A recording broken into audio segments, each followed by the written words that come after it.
right here, folks, your home team.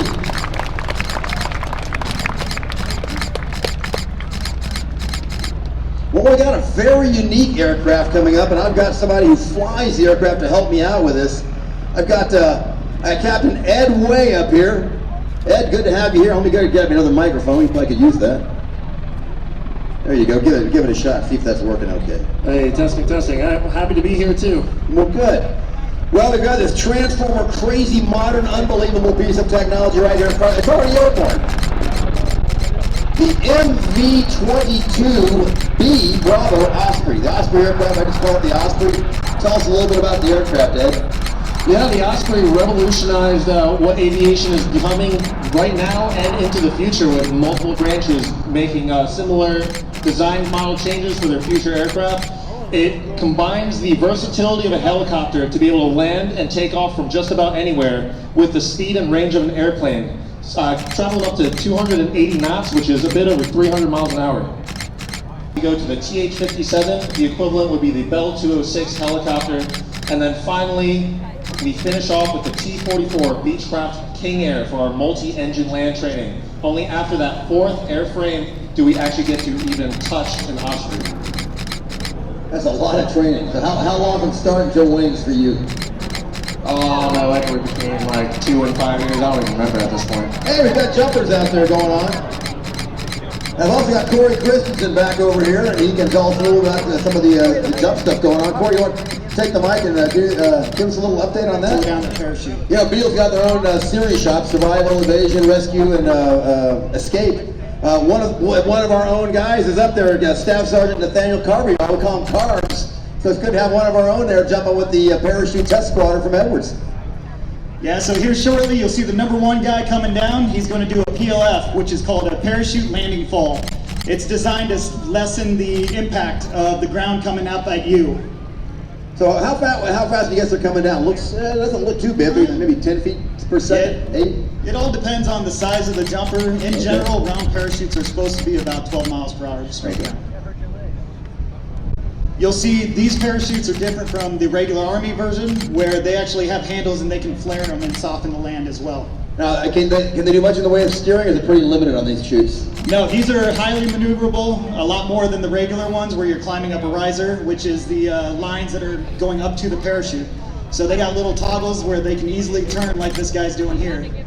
Also, one of the jumpers, Master Sergeant Chris Stollard. He's part of the U.S. Army. He's a jump master pathfinder, 127 static lines. He jumps from the Civil Affairs Command in Mountain View, California, down by Moffett Field. These guys did a great job of landing near the target. And we'll look at the propeller blades. They're below the belly of the aircraft. You can't land in that configuration safely. Those are some big blades on that thing. They are massive. What you're about to see here is demonstrating the ability of the Osprey to rapidly slow down. We call this turn the beep turn convert. Basically, the beep is up. Basically, is that correct? Absolutely. And as you're moving the nacelles, it changes the way all the control surfaces act when you put in the control inputs to make sure that when you're in helicopter mode, the plane does helicopter things, and when it's in airplane mode, it does airplane things. That is just bizarre. Now, Ospreys can be found at which Marine Corps bases nowadays? So they're scattered throughout a lot of the Marine Corps air stations. On the West Coast, they're located at the Marine Corps Air Station Miramar, as well as Marine Corps Air Station Pendleton, which are both around San Diego. On the East Coast, they're located at MCAS New River, which is in North Carolina. You can also find Osprey squadrons out in Hawaii, as well as in Japan, Okinawa. Backing it up, they've got the crew deck loading ramp in the back. Open up, I guess now the load master will be, the crew chief will be back there guiding the pilots. Absolutely. They provide us really critical situational awareness of everything going on around us, beneath us, behind us, to the side, because we can only see forward.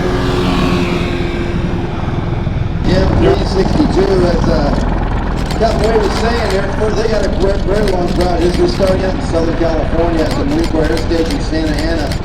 Actually, parking right here at Show Center, showing off the flight control system on this aircraft, making it so easy.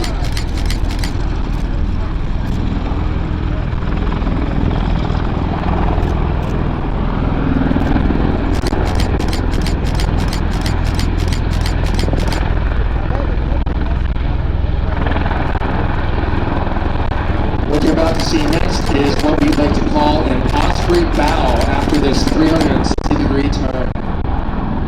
To do this turn, they're just keeping it level, they're putting in the rudder, the pedal, they're putting in the right pedal to turn the aircraft. They are just putting in right pedal. So right now in helicopter mode, the rudders work like they would in a helicopter. However, they don't do the same thing when your cells are down and flying like an airplane.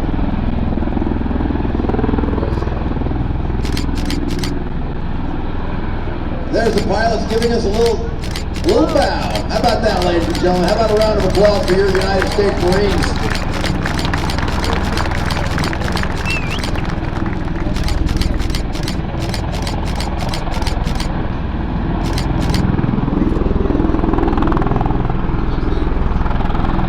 Great chance to head over. The Marines were kind enough to send us 2 aircraft, the one to fly, and we have one over in the static area. You go get a good up close look at this frontline combat aircraft.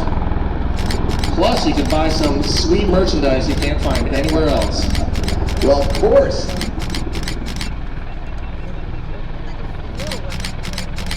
Now notice they're rotating the nacelles to about 60 degrees, it looks like, 60, 70 degrees.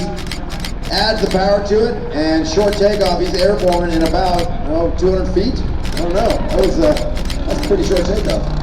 About as short as you can get. That's actually a technique that's also can be utilized on the various ships that the MV-22 can get deployed on too. You talk